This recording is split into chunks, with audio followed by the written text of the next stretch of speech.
Hello दोस्तों। SSC JE का document verification start हो गया है।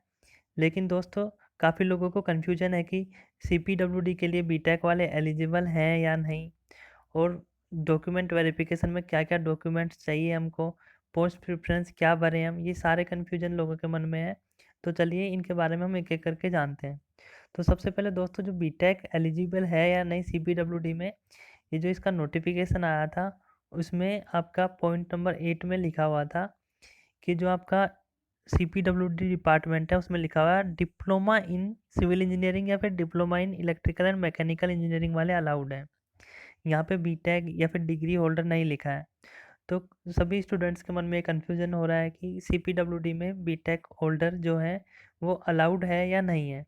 तो दोस्तों, इसको कंफर्म करने के लिए आरटीआई लगाया गया था। तो आरटीआई का जो रिप्लाई आया वो मैं आपको बताता हूँ। आरटीआई लगाया गया था दोस्तों कि जो एसएससी जेई का नोटिफिकेशन आया है उसमें असेंशियल क्वालिफिकेशन सीपीडब्ल्यूडी के लिए डिप्लोमा लिखी हुई है। अगर कैंडिडेट के पास अगर डिग्री है तो एप्लीकेबल है या नहीं है। तो ये आरटीआई से में पूछा गया था। तो आरटीआई में कहा गया था कि यहाँ बीटेक होल्डर जो हैं वो भी सीपीडब्ल्यूडी के लिए क्या है, एलिजिबल है। ये आप यहाँ पे पढ़ सकते हैं, ग्रीन में यहाँ पे लिखा हुआ है, yes as per the requirement rule for the post of junior engineer civil electrical essential qualified require for direct recruitment is diploma.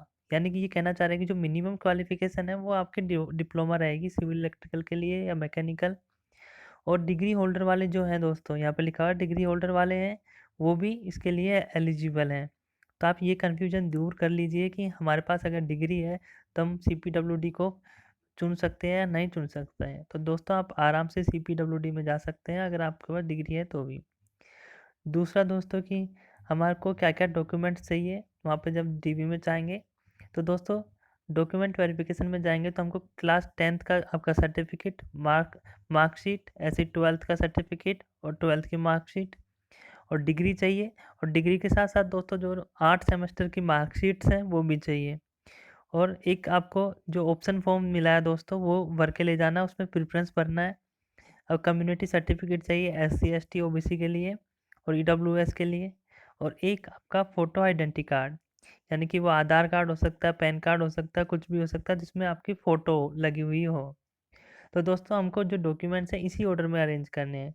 सबसे पहले क्लास का 10 सर्टिफिकेट और लास्ट में फ़ोटो आईडी कार्ड हमको अरेंज करना है।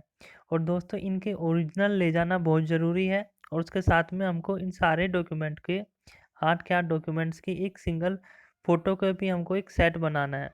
और जो फ़ोटोकॉपी का जो सेट है उसमें हर हर जो डॉक्यूमेंट है आपका उस पर आपके साइन चाहिए, यानी कि उनको सेल्फ अटेस्टेड करना है।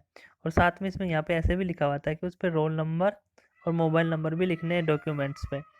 तो ध्यान देना दोस्तों यहाँ पे बात की, अगर आपके पास ओरिजिनल डॉक्यूमेंट्स नहीं है तो आपकी एंट्री भी नहीं होगी। उन्होंने ऐसा इस पर लिखा हुआ है। तो सारे डॉक्यूमेंट्स आप लेके जाएं और एक दो फोटोकॉपी के सेट लेके जाएं। वहाँ पे वो एक ही चाहिए उनको, लेकिन फिर भी अपनी सेफ्टी के लिए दो फोटोकॉपी के सेट लेके आप ज़रूर जाएं। दोस्तों, ये तो हो गया हमारे डॉक्यूमेंट्स की बात। अब जो प्रेफरेंस है वो हम क्या दें। तो दोस्तों, जो सबसे बेस्ट प्रेफरेंस है वो तो यही है कि सबसे पहले लोग सीपीडब्ल्यूडी भरें, उसके बाद में एमईएस, फिर सीडब्ल्यूसी, लास्ट में बीआरओ। आप यहाँ पे एक्सचेंज भी कर सकते हैं, एमईएस या फिर सीपीडब्ल्यूडी को। 3 नंबर पे इसको दे सकते हैं और 2 नंबर पे सीडब्ल्यूसी दे सकते हैं और 3 पे एमईएस दे सकते हैं। लेकिन फर्स्ट पे सीपीडब्ल्यूडी आप देंगे, सेकंड पे एमईएस, थर्ड पे सीडब्ल्यूसी, फोर्थ पे बीआरओ, ये एकदम सही रहेगा। तो वैसे आपकी इच्छा है कि आप किस में जाना चाहते हैं, उस हिसाब से आप आसानी से भर सकते हैं। कोई एमईएस ज़्यादा पसंद है तो फर्स्ट पे एमईएस को भर दें।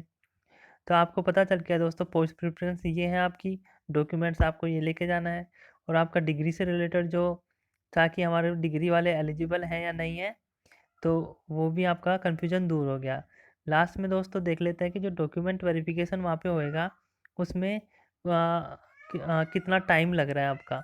तो दोस्तों, लगभग जो डॉक्यूमेंट वेरिफिकेशन है उसमें 15 से 20 मिनट लग रहे हैं पर कैंडिडेट। दोस्तों, डॉक्यूमेंट वेरिफिकेशन होने के बाद आपको जो भी आपने प्रेफरेंस में पोस्ट भरा है वो मिल जाएगा आपको। और उसके बाद आपका क्या होगा कि आपसे रीजन पूछे जाएंगे कि, तो रीजन की प्रेफरेंस आपसे भराई जाएगी कि आप नॉर्थ रीजन सेलेक्ट करना चाहते हैं या साउथ वेस्ट, किस रीजन में आप जॉब करना चाहते हैं। तो उस हिसाब से आपको रीजन मिलेगा फिर लास्ट में आपका एक क्या होगा, फिजिकल एफिशिएंसी टेस्ट होगा और एक मेडिकल होगा। तो दोस्तों जो फिजिकल एफिशिएंसी टेस्ट है और मेडिकल है वो नॉर्मल सा होता है इसमें। जो इसके लिए नोटिफिकेशन में दिया है वो मैं आपको बता देता हूँ दोस्तों। दोस्तों ये नोटिफिकेशन है, यहाँ पे फिजिकल एफिशिएंसी टेस्ट और मेडिकल के बारे में दे रखा है। तो यहाँ पे दोस्तों जनरल लिखा हुआ है कि नॉर्मल जो आपका हाइट वेट जो होते हैं वो नॉर्मल मेडिकल होगा, इसमें कुछ ज़्यादा वो नहीं है। और फिजिकल जो टेस्ट होता है उस पर वो भी नॉर्मल होगा। या फिर ज़्यादा से ज़्यादा आपके लिए इसमें क्या करा सकते हैं, वो 1 माइल रन करवाएंगे आपको।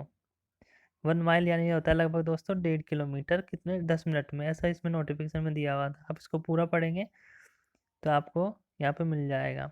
देखिए मैं बता देता हूँ आपको, यहाँ पे दिया हुआ दोस्तों आपको फिजिकल एफिशिएंसी टेस्ट में for group B non gazetted post 1 mile का।